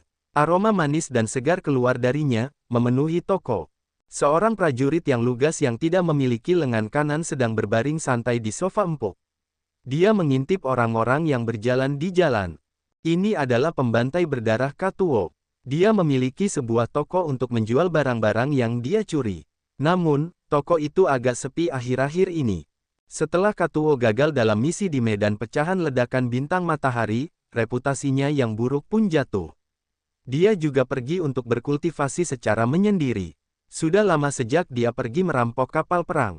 Jadi selama periode ini, toko itu tidak memiliki banyak harta karun yang bagus untuk dijual. Toko itu perlahan-lahan menjadi sunyi. Sosok yang kuat muncul di pintu. Begitu dia masuk, dia berteriak pelan, "Siapa Kafu? Ini aku, nak, apa yang ingin kamu beli?" Orang yang diamputasi di sofa itu terkejut. Kemudian, dia meluncur ke arahnya dengan penuh semangat dan tersenyum. Aku punya semua yang kamu butuhkan di sini. Saya di sini untuk menemui Katuo. Xian menyela, tanpa menunggu pria itu menyelesaikan perkenalannya. Dia menunjukkan kristal biru itu lalu bertanya, apakah dia menugaskan sesuatu kepadamu? Pria yang diamputasi itu kebingungan sejenak. Dia terbangun dan mengamati tanda kepercayaan itu sejenak. Apakah kamu Xian? Ya, saudaraku ada di sini. Swosh swosh swosh. Energi kacau itu segera mendidih. Sebuah sosok muncul dari tanah yang sunyi di belakang meja kasir. Itu adalah pembantai berdarah Katuo. Akhirnya, kamu datang. Katuo senang. Aku menunggumu untuk memberiku bagian lain dari kekuatan Upanishad. Aku bisa memasuki alam dewa asli dengan lancar. Haha, saudaraku yang baik. Aku sudah lama menunggumu. Kakak, bukankah kamu datang ke sini karena peta bintang? Feng Ka telah mengundang para pemimpin pasukan lain untuk berunding dan membahas masalah ini. Kafu merasa bahwa saudaranya bersikap konyol. Aku tidak peduli dengan bintang atau peta apapun. Feng Ka, Russell, Barrett, dan Jie Nong akan ada di sini. Kurasa aku tidak punya kesempatan untuk mengambil bagian dari keuntungannya, gerutu pembantai berdarah Katuo. Bagaimana mungkin mudah mencuri makanan dari tangan orang-orang tua itu? Jadi aku datang ke sini untuk menunggu seniorku, hehe. Ketika aku mencapai alam dewa asli, aku bisa berharap bintang itu akan membuahkan hasil. Kalau tidak, semuanya akan sia-sia. Tidak juga, si Yan tersenyum tipis. Peta bintang itu ada di tanganku. Kau punya kesempatan itu. Kakak-kakak Katuo dan Kafu bingung dengan apa yang baru saja mereka dengar. Mereka tidak bisa mempercayainya. Kakak beradik Katuo dan Kafu tercengang. Mereka bingung. Suasana di toko tiba-tiba menjadi sunyi. Mengapa kamu memilikinya? Katuo tercengang. Butuh beberapa saat baginya untuk menemukan suaranya. Apakah Feng Rao tidak memilikinya? Ceritanya panjang, si Yan tersenyum tipis. Ini bukan saat yang tepat untuk berbicara. Feng Rao tahu aku di sini. Aku khawatir Feng Ke, ayahnya, sedang bergerak. Kita harus pergi dulu. Peta bintang adalah masalah krusial. Kebanyakan ahli dengan kekuatan latar belakang akan mencoba mencurinya. Mereka bahkan akan mempertaruhkan nyawa mereka untuk memilikinya. Tidak diketahui apakah Feng Ke akan datang ke sini secara pribadi untuk membunuhnya. Apapun itu, mereka harus mencari tempat yang lebih aman untuk berbicara. Ya, itu rencana yang bagus, kata Katuo terus terang. Kita harus meninggalkan kota hukuman surga. Kota ini dikelola oleh Feng Ke, Russell, Barrett, dan Jienong. Jika mereka ingin membunuh seseorang, mereka punya banyak cara untuk melakukannya. Kafu juga tahu situasinya tidak baik. Dia berhenti berlama-lama dan berkata, kalian pergi dulu. Aku akan mengatur tempat pertemuan dan mengikutimu. Ketika Katuo hendak mulai pergi, secercah ketakutan bersinar di matanya. Dia berteriak, seseorang datang. Alam dewa asli. Cepat sekali. Kafu ketakutan. Apakah itu Feng Ke? 80% atau 90% kemungkinan itu dia. Sialan, itu terlalu tidak bisa diandalkan. Aku tahu itu. Wajah si Yan menjadi gelap. Dia ragu-ragu sejenak lalu berkata dengan gigi terkatup, dia menipuku seperti ini. Aku tidak akan membiarkan dia mendapatkan apa yang diinginkannya. Kekuatan yang dapat mendistorsi ruang meledak dari tubuhnya. Celah ruang muncul tebal di sekelilingnya. Cahaya 5 warna yang bersinar keluar dengan indah dari celah-celah itu. Cincin langit fantasi berkelebat. Peta bintang yang dibuat dari kayu abadi terbang keluar. Di bawah kekuatannya, peta itu melesat keluar dan menghilang ke celah angkasa. Aliran energi yang sangat besar menyembur keluar dari tubuhnya. Seberkas kesadaran jiwa telah memutus hubungan dengan altar jiwa dan menempel pada kayu abadi, menghilang ke celah angkasa. Ragu-ragu sejenak, si Yan melepaskan cincin pembuluh darah dari jarinya. Saat pikirannya berkelebat, dia melemparkan cincin pembuluh darah ke celah angkasa. Merobek celah angkasa dan meletakkan benda-benda di sana adalah keuntungan yang dimiliki oleh seorang prajurit yang mengolah kekuatan angkasa. Namun, si Yan masih enggan menggunakan kemampuan ini. Kekuatan langit kedua dari alam Dewa Raja tidak cukup untuk membantunya mempertahankan kesadaran jiwa untuk jangka waktu yang lama. Dengan demikian, sulit untuk menjaga hubungan dengan benda-benda yang telah dia taruh di celah angkasa untuk waktu yang lama. Di cekungan angkasa yang tidak teratur dan kacau, energi angkasa sangat tidak terkendali. Begitu kesadaran jiwa jatuh ke cekungan angkasa, itu akan melemah dan lenyap. Ini terutama benar jika seberkas kesadaran jiwanya ingin menempel pada kayu abadi. Ini membuatnya menghabiskan lebih banyak energi untuk menahan koneksi. Api petir pemadam dunia bukanlah entitas nyata. Itu hanya jiwa yang terfragmentasi. Mempertahankan koneksi kesadaran jiwa dengannya lebih mudah. Selain itu, energi yang dibutuhkan 1000 kali lebih sedikit. Karena alasan ini, sisa-sisa api petir pemadam dunia dapat ditemukan dengan mudah setelah si Yan mengeluarkannya. Namun, membentuk koneksi antara kesadaran jiwa dan entitas nyata sulit dilakukan saat memasukkannya ke celah ruang. Saat dia ingin menariknya keluar, dia perlu menggunakan kekuatan yang 100 kali lebih kuat. Swoosh! Kayu abadi dan cincin pembuluh darah menghilang bersama ke dalam celah. Celah tipis dan tebal itu menghilang tak lama kemudian. Wajah si Yan menjadi gelap dengan muram. Dia berkata pelan, siapapun yang datang, dia datang untuk mengambil peta bintang. Tidak perlu tegang. Selama aku memiliki peta bintang, mereka tidak akan berani membunuhku. Katuo dan Kafu mengangguk pelan, menenangkan diri. Krek-krek, Tanah toko di bawah kaki mereka runtuh. Sebongkah batu berubah menjadi debu dan berserakan. Seorang pria kekar muncul dari tanah, tetapi tidak ada debu di tubuhnya. Russell, wajah Katuo berubah. Dia mendengus, suaranya serak. Kenapa kau di sini? Russell, pemimpin bajak laut Bloody Chief Skull, menyeringai aneh. Salah satu tangannya mendorong dinding batu toko. Debu tanah kuning mulai berkumpul di dinding. Dari telapak tangan Russell, debu itu menyebar kemana-mana dengan kecepatan yang tidak dapat diamati oleh mata telanjang. Debu tanah kuning itu menutupi dinding toko dengan tebal. Dinding kuning lainnya menghalangi pintu utama toko. Tidak ada seberkas cahaya pun yang diizinkan masuk. Tak lama kemudian, seluruh toko tenggelam dalam kegelapan di bawah kekuatan Russell. Namun, batu dan kristal 7 warna di rak-rak di dalam toko bersinar dengan lingkaran cahaya yang sangat besar sehingga toko itu tidak terlalu gelap. Setelah Russell selesai menggunakan debu tanah kuning, dia menenangkan diri dan melambaikan tangannya dengan sengaja. Sebuah kursi giok putih jatuh di belakangnya. Dia duduk dengan malas, tersenyum cerah. Dia menatap Xian dan posenya santai saat dia berbicara dengan Xian. Berikan padaku. Berikan apa? Apa itu? Xian mengerutkan kening, bertanya seolah-olah dia tidak tahu apa-apa. Jangan berpura-pura bodoh, Russell tertawa jahat. Serahkan peta bintang itu. Aku akan segera pergi. Aku tidak akan merepotkan kalian lagi. Russell, jangan pergi sejauh itu. Katuo berteriak. Tidak ada pertempuran yang diizinkan di kota hukuman surga. Kalian membuat aturan ini dan sekarang kalian ingin melanggarnya. Aturan. Russell menyeringai jahat, aku yang membuat aturan. Aku tidak terikat olehnya. Jangan mengoceh. Katuo, kau kenal aku. Tempat ini sekarang terkekang. Tak seorang pun dari kalian bisa melarikan diri. Berikan aku peta bintang dan aku akan pergi. Kita akan berpura-pura seolah tidak terjadi apa-apa. Russell memiliki langit pertama alam dewa asli, satu tingkat lebih tinggi dari Katuo, yang terkuat di antara kelompok Xian. Begitu pertempuran dimulai, Katuo, Xian, dan Kafu tidak akan bisa melarikan diri hidup-hidup. Xian tidak berani mengambil tindakan dan memutuskan untuk mencoba bernegosiasi. Peta bintang itu tidak ada di tanganku, Xian mengernyitkan alisnya rapat-rapat. Wajahnya muram saat dia berkata dengan lemah. Feng Rao memilikinya. Begitu dia tiba di kota hukuman surga, dia pergi ke iblis biru. Jika kau menginginkan peta bintang itu, kau harus menemukannya. Aku tidak punya apa-apa di tanganku. Jika kau tidak percaya padaku, kau bisa memeriksanya. Retak. Cincin langit fantasi di jarinya retak terbuka.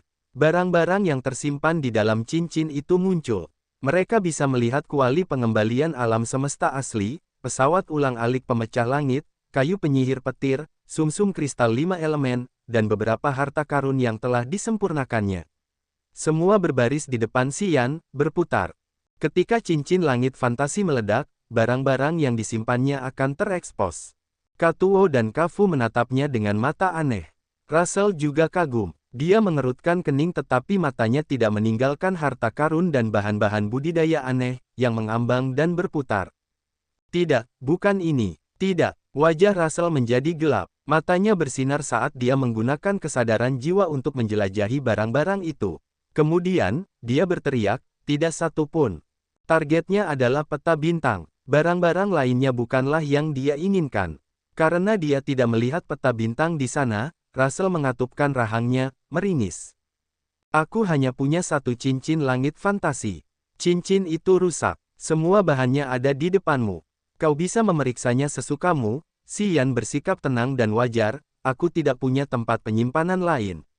Dengan dasar kultivasimu, aku yakin kau bisa melihat bahwa aku tidak menyimpan kayu abadi. Tingkat kekuatannya tidak cukup tinggi. Jika pergi bersama Feng Rao di puncak alam Dewa Raja, menurutmu dia akan punya kesempatan untuk menyimpan peta bintang? Katuo diam-diam merasa lega. Dia mengikuti Xian dan berkata, tentu saja Feng Rao menyimpan peta bintang. Kudengar Tuan Feng Ke tidak ada di kota hukuman surga sekarang. Hanya Feng Xiao yang menjaga markas setan biru. Jika kau cukup cepat, kau bisa mengambil peta bintang sebelum Feng Ke kembali, Tuan. Mata Russell berbinar. Dia tampak percaya, menyeringai jahat. Katuo tiba-tiba berubah warna, mencoba untuk mendesak energi kacau di tubuhnya. Dia tidak bisa menahan diri untuk berteriak, Russell, jika kau pikir kau bisa membunuh kami untuk menghentikan kami menyebarkan berita, itu tidak akan semudah itu. Tuan Feng Ke pasti sedang dalam perjalanan sekarang. Jika kau ingin membuang-buang waktumu membunuh kami, lakukan saja. Tapi aku khawatir kau akan kehilangan kesempatan untuk merebut peta bintang. Russell mendengus, menyapu matanya yang dingin dan brutal ke arah Xian, Katuo, dan Kafo. Kemudian, dia berkata dengan acuh tak acuh, kau beruntung kali ini. Wus, tanah retak menjadi lorong. Russell berubah menjadi asap kuning tanah dan menghilang ke dalam lorong. Lapisan-lapisan kekuatan yang membatasi yang menutupi toko menghilang, berubah menjadi asap kuning tanah yang menyerbu ke dalam lorong itu. Kafu melemparkan tubuhnya ke sofa empuk, menyeka keringat dingin yang membasahi dahinya. Masih ada ketakutan di matanya. Sebelum Russell pergi, dia pasti bermaksud membunuh mereka semua untuk menghentikan mereka menceritakan kisahnya. Jika Katuo tidak mengatakan apapun, mereka tidak akan bisa menghindari nasib fatal ini. Persetan dengannya, Katuo menggertakkan giginya, wajahnya garang. Tunggu sampai kakekmu mencapai alam dewa asli, aku akan mengambil semuanya kembali. Si bajingan Russell ingin membunuh kita. Kita beruntung saudaraku telah menyembunyikan semua barang itu ke celah angkasa. Kalau tidak, tidak seorang pun dari kita akan selamat. Kita tidak akan membiarkannya menipunya lama-lama. Kita harus pergi dan mencari tempat yang lebih aman terlebih dahulu. Xian bisa merasakan getaran mengalir di tulang punggungnya. Sekarang dia merasa seperti penyintas yang beruntung setelah insiden fatal. Russell berada di langit pertama alam dewa asli. Dia hanya berdiri di sana tetapi dia bisa memberi Xian tekanan tanpa akhir. Jika pria ini ingin membunuh mereka, bahkan jika Xian bergandengan tangan dengan Katuo dan Kafo, mereka kemungkinan besar akan tetap terbunuh. Jika dia tidak siap dan menghancurkan cincin langit fantasinya untuk menunjukkan bahwa dia tidak menyimpan peta bintang, atau jika Katuo tidak menutupinya, Russell akan membantai mereka semua di toko ini. Setelah itu, dia bisa menuai semua hadiah dari pertempuran itu. Dengan begitu, tidak akan ada yang menemukan mereka. Ini, ambil cincin langit fantasi yang baru. Setelah selesai, kita akan segera pergi. Kafu melepaskan cincin dari jarinya, melemparkannya ke Xian. Xian menangkapnya dan menghubungkannya dengan kesadaran jiwanya. Barang-barang yang melayang jatuh ke dalam cincin baru itu. Cincin langit fantasi baru yang diberikan Kafu kepadanya jauh lebih besar dari yang asli. Cincin itu memiliki banyak rak ganda untuk mengkategorikan barang-barangnya. Cincin ini tampak ajaib dan pastinya tidak murah. Terima kasih, Xian mengangguk, tidak suka mengucapkan kata-kata sopan. Dia menoleh ke Katuo, apakah kamu siap? Ya, ikuti aku. Kita harus menjauh dari gelombang yang ganas itu terlebih dahulu. Kita bisa bicara nanti. Katuo berbalik dan berjalan ke belakang toko. Xian segera mengikutinya. Russell terus bergerak menuju markas Blue Demon. Ia tidak tahu bahwa yang lain telah membodohinya. Ia mengira peta bintang itu ada di tangan Xian. Karena ia takut Feng Ke akan kembali lebih awal, ia tidak menghabiskan tenaganya untuk membunuh kelompok 3 orang Xian. Di matanya, peta bintang itu jauh lebih penting daripada tim Xian. Namun, saat ia bergerak di bawah tanah di bawah markas Blue Demon, ia tahu itu akan menjadi buruk. Ia langsung marah. Feng Ke ada di sana. Ia bisa merasakan medan magnet kehidupan Feng Ke yang sangat besar di batu besar di atas kepalanya. Russell, mengapa kau di sini? Suara berat Feng Ke terdengar dari atas kepalanya. Aliran energi yang dapat merobek bumi melesat langsung ke tanah. Russell tahu bahwa ia tidak bisa menyembunyikan keberadaannya lagi. Ia ragu-ragu sejenak lalu tertawa, muncul dari tanah. Feng Ke, Feng Rao, dan Feng Xiao sedang duduk di aula yang luas bersama dengan puluhan ahli Blue Demon. Sebagian besar dari mereka berada di langit kedua atau langit ketiga alam Dewa Raja. Kekuatan-kekuatan ini memang luar biasa. Feng Ke telah melakukan perjalanan dengan kecepatan tercepatnya untuk menemui putrinya. Sebelum dia sempat berbicara dengan putrinya, dia menemukan medan magnet kehidupan bergerak khusus milik Russell. Dia segera bereaksi, menggunakan kekuatannya untuk membuat pria itu keluar dari tanah. Wajah kurus Feng Ke menjadi gelap. Dia mendengus, apa yang kamu inginkan? Mengapa kamu bergerak diam-diam seperti itu? Kudengar keponakanku sudah kembali. Aku bergegas ke sini untuk mengucapkan selamat. Feng Ge, kamu tidak menyambutku. Russell memasang wajah tenang, tersenyum hingga matanya menyipit. Aku bertemu keponakanku di bintang mineral terlantar itu. Aku ingin membawanya pulang dengan selamat. Tetapi seorang anak laki-laki telah menangkapnya. Dia menggunakan kekuatan kristal fantasi kosong untuk melarikan diri. Aku tidak dapat menolongnya, jadi aku merasa sangat kesal. Sekarang aku tahu dia sudah kembali dengan selamat. Aku ingin mengunjunginya untuk melihatnya. Kebohongan Russell tidak jauh lebih besar dari nyanyiannya. Pria ini benar-benar bermuka tebal. Baik Feng Ke maupun Feng Rao tahu bahwa tidak ada satupun kata-katanya yang benar. Mereka menatapnya dengan tatapan dingin. Untung keponakanku baik-baik saja. Aku hanya ingin memeriksanya. Ya, sekarang aku bisa menenangkan pikiranku. Karena Russell menyadari bahwa tidak ada yang menyambutnya, dia mengatakan sesuatu dan bersiap untuk pergi. Tunggu sebentar, teriak Feng Ke. Apa? Russell terkejut. Feng Ge, kau ingin aku ikut makan siang bersama keluargamu? Haha, karena kau dan putrimu baru saja bersatu kembali, kalian pasti punya banyak hal untuk dibicarakan, kurasa. Tidak nyaman bagiku untuk tinggal. Jika kau di sini, kita bisa bicara. Feng Ke menyipitkan mata, mengerutkan kening. Aku telah mengundang semua pemimpin besar untuk berbicara tentang peta bintang. Putriku sudah kembali. Kita bisa membahas ini. Kekuatanmu tidak buruk. Kau adalah salah satu pasukan terkuat yang kita miliki. Tentu saja, kita bisa menyingkirkanmu dari ini. Haha, Feng Ge, kau gagah berani dan murah hati jika kau ingin berbagi peta bintang. Baiklah, aku ikut. Russell setuju. Dia datang ke sini untuk peta bintang. Tentu saja, dia tidak akan membiarkan kesempatan ini berlalu begitu saja. Masalah apapun di balik peta bintang sangat penting. Pasukanku tidak bisa menanganinya sendiri, Feng Ke mendengus. Russell, kepala tengkorak berdarahmu tidak buruk, tetapi jangan bermimpi menyimpan peta bintang untuk dirimu sendiri. Aku mendapat berita pasti yang mengatakan bahwa prajurit terkuat dari 3 pasukan besar sedang menuju ke tanah hukuman dewa. Mereka akan segera datang ke daerah kita. Kamar dagang bintang 9 juga akan muncul di sini. Keluarga Fan mungkin akan mengirim seseorang. Karena kita memiliki musuh yang sama, aku harap kamu dapat melihat gambaran umumnya dan tidak merencanakan konspirasi apapun. Berhenti sejenak, Feng Ke melanjutkan dengan perlahan, misalnya, pergi ke Kafu untuk merampok peta bintang. Aku tidak ingin melihatnya lagi. Wajah Russell berubah pucat. Dia mendengus tetapi tidak mengatakan apapun lagi. Dia melompat ke tanah, tidak meninggalkan pesan apapun. Dia menghilang tak lama kemudian. Ayah, bagaimana kamu tahu dia pergi ke Kafu? Feng Rao terkejut. Dia tidak bisa menahan diri untuk bertanya. Dalam perjalanan ke kota hukuman surga, aku merasakan Russell bergerak. Namun, kau menyebutkan bahwa anak itu akan mencari Kafu. Tentu saja, aku tahu apa yang diinginkannya. Feng Ke tersenyum. Apakah sesuatu yang tidak terduga akan terjadi pada Xian? Tidak, aku harus pergi ke sana dan memeriksanya. Feng Rao berteriak tergesa-gesa.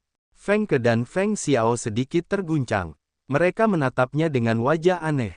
Ketika Feng Rao pergi tahun itu, reputasinya tidak begitu baik di negeri hukuman dewa. Namun, mereka tahu Feng Rao adalah gadis yang liar dan tak terkendali. Sudah bertahun-tahun berlalu dan mereka telah melihatnya menggoda banyak pemuda di negeri hukuman dewa, tetapi mereka tidak pernah melihatnya peduli pada pria manapun. Hari ini, saat dia memikirkan kemungkinan Xian dalam bahaya, dia memperhatikan dan merawatnya dengan saksama. Memang ada yang aneh di sini. Kalian, mengapa kalian menatapku seperti itu? Feng Rao sedikit terkejut, tersipu tidak wajar, lalu berhenti.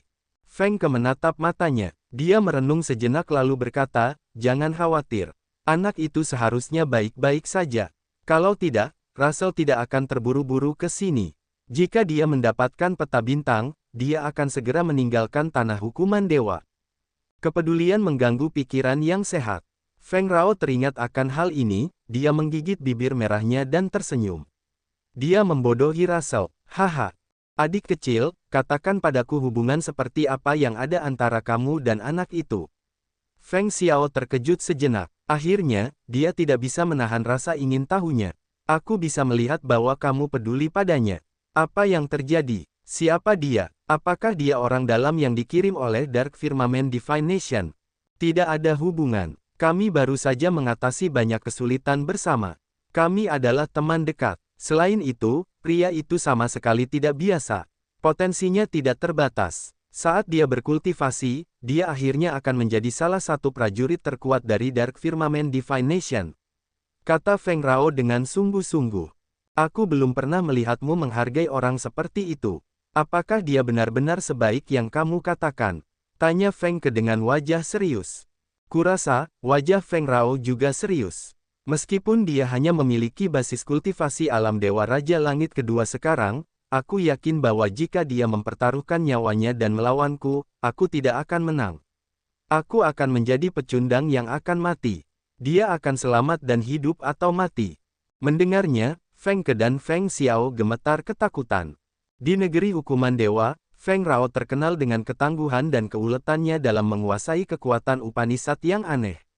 Biasanya, para prajurit di alam yang sama bukanlah saingannya, dan mereka membicarakan Xian, seorang prajurit yang berada di tingkat yang lebih rendah darinya. Adik kecil, apakah kau melebih-lebihkannya karena kau menyukainya? Feng Xiao menggelengkan kepalanya dan tertawa terbahak-bahak. Bagaimana dia bisa melakukannya? Dia mengalahkanmu dengan alam bawahnya. Lucu, sangat lucu. Kau seharusnya tidak salah mengiranya karena perasaan pribadimu. Katakan dengan jujur, bagaimana kemampuannya? Feng Ke mengerutkan kening karena tidak mempercayainya. Dia selalu bangga dengan putrinya. Dia tidak berpikir bahwa seorang prajurit dengan alam yang lebih rendah dapat mengalahkan Feng Rao. Baik ayah maupun anak itu skeptis dan berpikir bahwa Feng Rao telah melebih-lebihkan Xian karena dia menyukainya.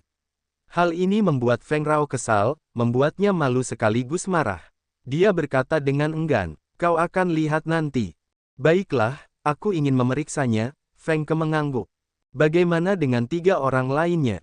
Apakah mereka butuh perawatan? Ayah, si badut tua itu bukan orang yang baik untuk diajak bicara. Harga untuk menyembuhkan 3 orang dengan bunga iblis penghisap jiwa tidak akan murah. Feng Xiao mengingatkan mereka. Dia tampak tidak menyetujui ide ini. Rao kecil, bagaimana menurutmu? Feng Ke menyipitkan matanya. Sembuhkan mereka, bahkan jika harganya mahal, bisakah itu lebih besar dari peta bintang? Feng Rao menjawab dengan tegas. Bisakah kita mempercayainya? Tanya Feng Ke. Anak buahnya ada di tangan kita. Jika dia tidak menukar peta bintang untuk mereka, apa yang bisa dia lakukan? Selain itu, tempat ini adalah tanah hukuman dewa, wilayah kita, apakah dia bisa memberontak? Feng Rao tersenyum, jangan khawatir. Aku yakin dia akan menepati janjinya. Baiklah, kita akan melakukannya seperti itu. Feng Ke merenung sejenak, mengangguk lalu menoleh ke putranya, Feng Xiao. Kau bawa ketiga orang itu ke Jester. Penuhi permintaannya. Aku akan melakukannya. Tanah hukuman dewa, sisi barat. Tanah itu rusak dan gua-gua besar yang tak terhitung jumlahnya langsung menuju ke tempat yang dalam di bawah tanah. Setiap gua yang tampak seperti mulut raksasa binatang itu memiliki aula batu yang luas. Aula-aula batu itu saling terhubung dan meluas lebar dan besar. Orang-orang bisa berjalan melewatinya untuk mencapai bagian dalam kota hukuman surga. Di dalam aula batu, yang dilindungi dengan penghalang magis, Xian memberikan narasi tentang bagaimana dia mendapatkan peta bintang kepada Kafu dan Katuo. Selain itu, dia tidak menyembunyikan tentang perjanjian yang dia miliki dengan Feng Rao. Kedua bersaudara itu mendengarkannya. Setelah selesai, Katuo mengerutkan kening, dan berkata dengan sedih, mereka hanya 3 kuali tubuh manusia. Apakah nyawa mereka sepadan dengan peta bintang? Xian, kamu telah menempatkan nilai hubunganmu dengan mereka terlalu tinggi. Itu tidak sepadan. Bagaimana kalau kita melarikan diri dari tanah hukuman dewa dan menggunakan kekuatan kita sendiri untuk menjelajahi area bintang baru? Katuo menjadi bersemangat. Matanya yang brutal berbinar dengan mimpi hasrat. Dia merentangkan tangannya dan bergumam, area bintang baru, 10 bintang kehidupan, biji mineral dan kristal yang tak terhitung jumlahnya, ramuan spiritual yang aneh. Jika kita bisa memiliki semuanya, kita tidak perlu khawatir tentang apapun selama sisa hidup kita. Saudaraku, kita bisa membangun wilayah kita sendiri. Suatu hari, kita akan membuat area bintang itu perkasa dan makmur seperti 3 kekuatan lainnya. Betapa hebatnya itu. Jangan melamun, Xian mendengus, dengan kekuatan kita tidak bisa memiliki semuanya. Informasi peta bintang telah tersebar. Banyak ahli mengawasinya. Bahkan Feng Ke mengakui bahwa dia tidak bisa melakukannya sendiri. Dia menghubungi para pemimpin besar dari kekuatan lain. Apakah kamu pikir kamu bisa menelannya sendiri? Dage, bangun. Anak ini benar. Bahkan jika kita menemukan area bintang baru, kita tidak bisa melindunginya. Mengeksploitasi area bintang baru membutuhkan tenaga kerja dan sumber daya yang sangat besar. Kekuatanmu jelas terlalu lemah, Kafu menasihati saudaranya tanpa menunjukkan sedikit pun simpatinya. Aku hanya memikirkannya sebentar. Kalian tidak perlu terlalu serius, oke? Katuo sedikit malu. Dia mendengus lalu berkata, aku akan mengirim seseorang ke kota hukuman surga. Jika Feng Ke meminta, kita akan meminta seseorang untuk melapor kembali kepada kita. Aku ingin memastikan ketiga temanku baik-baik saja. Setelah itu, aku akan menyerahkan peta bintang. Xian mengangguk. Yang penting adalah memastikan bahwa anak buahku baik-baik saja. Kita bisa mengurus masalah lain nanti. Ya, aku mengerti. Aku tidak akan mencampuri urusanmu, lanjut Katuo, aku masih punya sedikit ketenaran di negeri hukuman dewa. Aku tahu apa yang harus kulakukan. Xian merenung sejenak lalu berkata, aku akan bersiap. Setelah beberapa saat, aku akan memberimu bagian lain dari warisan itu. Itu akan membantumu menerobos ke alam dewa asli dengan cepat. Mata pembantai berdarah Katuo bersinar terang. Dia begitu gembira dan terkejut hingga dia tertawa tanpa henti. Tangan kiri Xian menyentuh kekosongan. Cahaya suram berkilauan dari ujung jarinya. Saat jari-jarinya bergerak, celah ruang muncul seperti dia sedang merobek selembar kertas. Cahaya menyilaukan keluar dari celah ruang. Xian menyipitkan mata. Retakan halus muncul di matanya. Ruang di sekitarnya terdistorsi secara kacau. Energinya mengalir deras di pembuluh darahnya, mengalir langsung ke telapak tangan kiri. Itu merembes melalui jarinya, melesat ke celah ruang tempat cahaya bergerak tidak teratur. Kesadaran jiwanya terlihat seperti seberkas cahaya, perlahan mencari di celah itu, menembus beberapa lapisan seperti sandwich. Aura cincin pembuluh darah tiba-tiba muncul di jiwa dewanya. Altar jiwanya mulai berputar. Cahaya yang tak terduga dan tak terlihat terpancar darinya. Kekuatan tarik terhubung ke cincin pembuluh darah secepat kilat. Swoosh! Sebuah cincin terbang keluar dan jatuh ke telapak tangannya. Xian menyelipkannya di jarinya. Xian tidak terburu-buru untuk mengambil energinya. Kesadaran jiwanya masih mencari hubungan dengan peta bintang di cekungan ruang angkasa yang kacau. Namun, ketika ia mencoba menarik peta bintang keluar dari ruang angkasa itu, peta itu terasa seberat 10.000 sapi. Jiwanya berjuang untuk menariknya keluar. Itu tidak semudah menarik cincin pembuluh darah. Xian berhenti sejenak, merasakan dengan tenang. Ia secara bertahap memompa lebih banyak energi jiwanya, yang kemudian berubah menjadi tentakel tak terlihat yang menjerat peta bintang. Tarik, energi jiwanya terkuras dengan gila-gilaan. Ruang di sekitarnya beriak seperti gelombang laut yang naik dengan indah. Setiap gelombang ruang angkasa memiliki celah ruang angkasa, yang kemudian diperbesar sedikit demi sedikit. Aliran ruang angkasa yang kacau di dalamnya anehnya bergolak seolah-olah ingin menyembur keluar dari sana. Xian memucat. Energinya terkuras dengan cepat. Xian merasa lelah tetapi ia terus menarik dan ia tidak berani untuk bersantai atau terganggu. Katuo dan saudaranya menatapnya dengan heran. Mereka mengalihkan pandangan mereka dari celah ruang angkasa ke Xian dan diam-diam melepaskan kesadaran jiwa mereka. Namun, kesadaran jiwa mereka terasa seperti tenggelam ke dalam rawa saat menyentuh ruang yang tidak teratur ini. Tidak peduli seberapa keras mereka mencoba, mereka tidak dapat membantu. Kedua saudara itu berubah warna. Mereka tidak berani menjelajah lebih lama lagi. Mereka berdua mengambil kembali kesadaran jiwa mereka, mengambil beberapa napas dalam-dalam untuk menenangkan diri dan terus memperhatikan Xian dari jauh. Keringat menetes di dahi Xian. Retakan halus semakin jelas di matanya. Seberkas energi ruang yang tajam merembes keluar, mengalir langsung ke celah ruang. Raung! Teriak Xian. Tubuhnya memancarkan cahaya yang menyilaukan. Dia tampak seperti kristal besar yang disinai matahari, memantulkan sinar cahaya di mana-mana. Kekuatan hisap yang dahsyat melesat keluar dari telapak tangannya. Peta bintang itu muncul sedikit demi sedikit dari celah angkasa saat ia perlahan menariknya keluar. Fiuh, Xian membuka mulutnya untuk mengembuskan napas. Ia menyeka keringat di dahinya. Tubuh Xian jatuh ke tanah. Ia kelelahan. Meskipun Katuo ingin bergegas, ia merasakan sesuatu di dalam hatinya yang menyuruhnya untuk tetap bersabar. Melihat Xian kelelahan seperti itu, ia tidak mendesak pemuda itu dan malah duduk di sampingnya dan menunggu. Xian mengeluarkan kristal suci, menyerap energi darinya.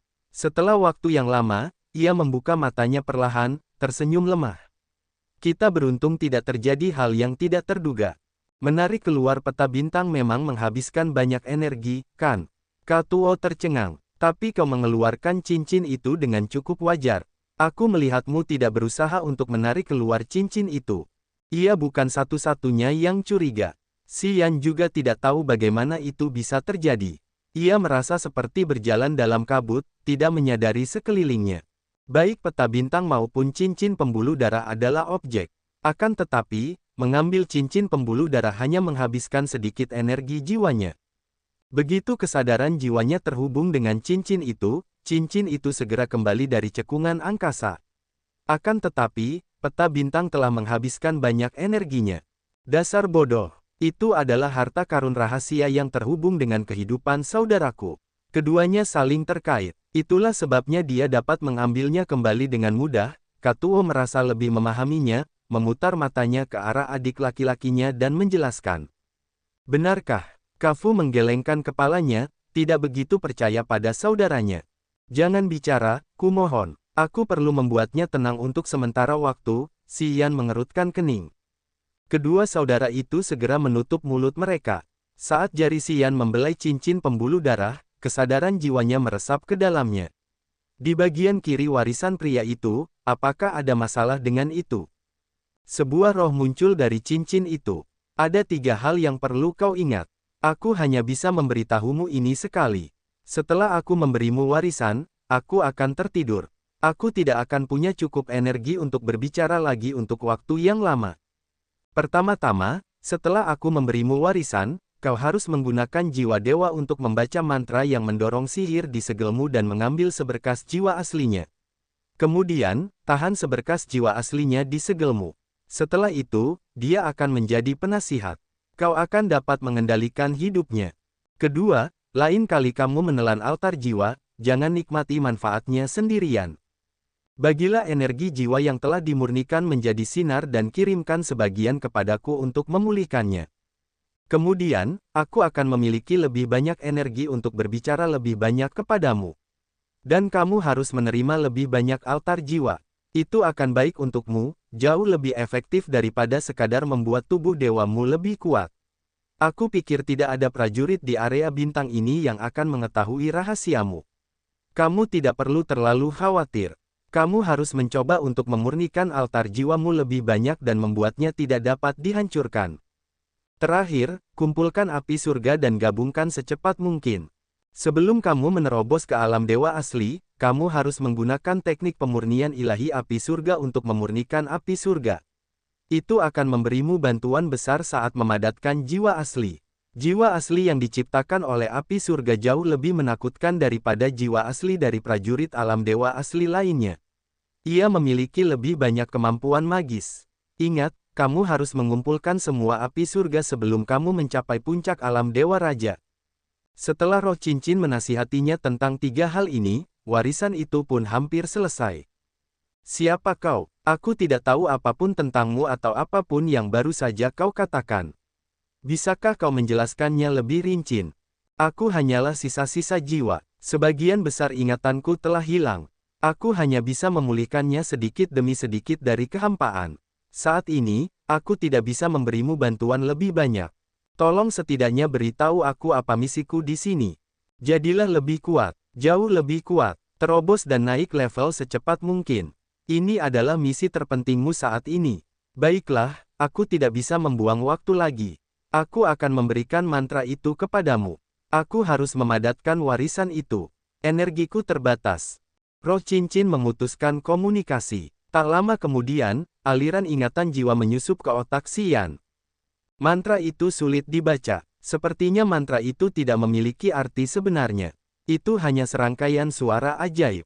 Xian mencoba mencari tahu apa yang dikatakannya tetapi dia tidak dapat memahami makna mendalam di balik suara-suara merdu itu. Dia tidak bisa berbuat apa-apa kecuali mencoba mengingat mantra itu dengan kuat. Setidaknya, dia harus memastikan bahwa dia tidak akan melupakannya atau membacanya dengan salah. Cincin pembuluh darah di jarinya memancarkan lingkaran cahaya yang sangat besar saat roh cincin mendesak energinya untuk menciptakan warisan bagi Katuo.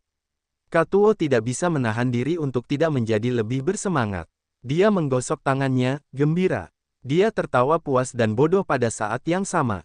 Ketika dia menerima warisan dari Xian terakhir kali, dia segera melarikan diri dan berkultivasi untuk mengubah kekuatannya Upanishad. Setelah waktu yang lama, kekuatannya Upanishad telah kembali ke jalur yang benar. Sekarang, dia berada di langit ketiga alam Raja Dewa dan dia hanya selangkah lagi menuju ambang pintu. Selama dia bisa mendapatkan bagian terakhir dari warisan kekuatan Upanishad, dia yakin bahwa dengan sedikit waktu untuk mencernanya, dia akan dengan mudah memasuki alam dewa asli. Ketika itu terjadi, dia akan menjadi ahli di tanah hukuman dewa dan dia akan menjadi pahlawan yang bisa berdiri bahu-membahu dengan Russell, Barret, dan Jienong. Dia bahkan bisa membuat Russell membayar kesalahannya. Hanya dengan memiliki kekuatan yang besar dia akan mendapatkan rasa hormat di tanah hukuman dewa. Dia telah berada di sini selama bertahun-tahun jadi Katuo mengerti ini.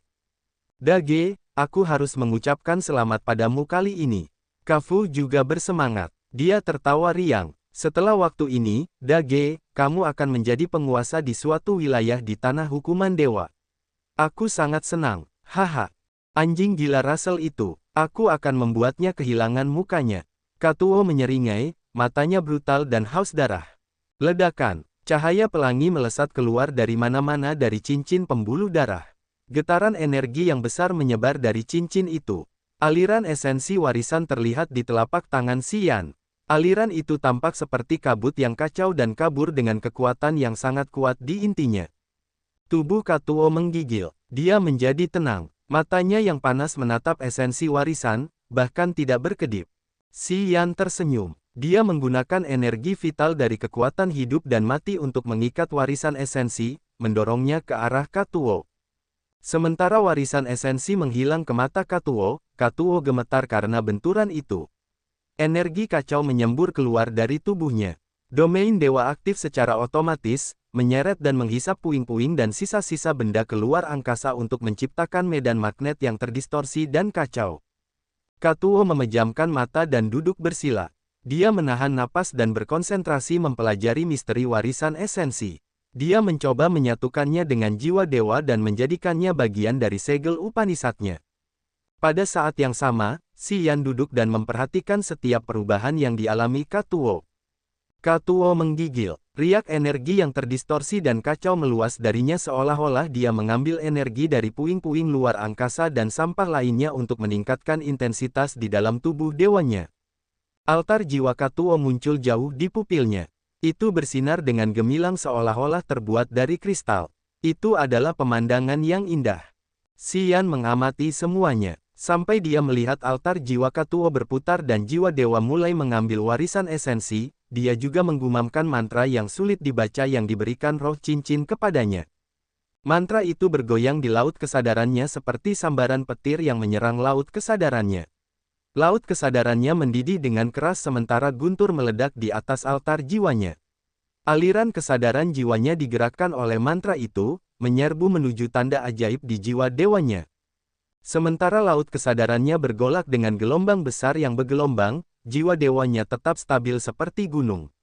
Tanda itu muncul di dahinya seperti matahari gelap yang menyerap aliran kesadaran jiwanya. Xian terus menggumamkan mantra itu. Getaran magis terhubung ke altar jiwa Katuo. Seberkas cahaya melesat dari mata Xian langsung ke mata Katuo. Seberkas jiwa asli Katuo yang kacau ditarik oleh sinar cahaya itu. Itu terbang keluar dan berkelebat sebelum menghilang ke dalam tanda di dahi jiwa dewa Xian. Pada saat itu, aliran jiwa asli Katuo menjadi bonekanya. Sepertinya dia bisa membunuh Katuo seketika dengan satu pikiran. Xian bahkan bisa membasmi jiwa dewa yang lain sesuka hatinya. Xian. Takut dengan rencana licik dan jahat dari roh cincin. Trik untuk mengikat seorang pelayan ini anehnya kejam. Xian tahu bahwa mulai sekarang, Katuo tidak akan pernah lepas dari ikatannya. Dia sekarang memegang kehidupan pria itu di tangannya selamanya. Ketika pikirannya berkedip, dia bisa saja membinasakan Katuo.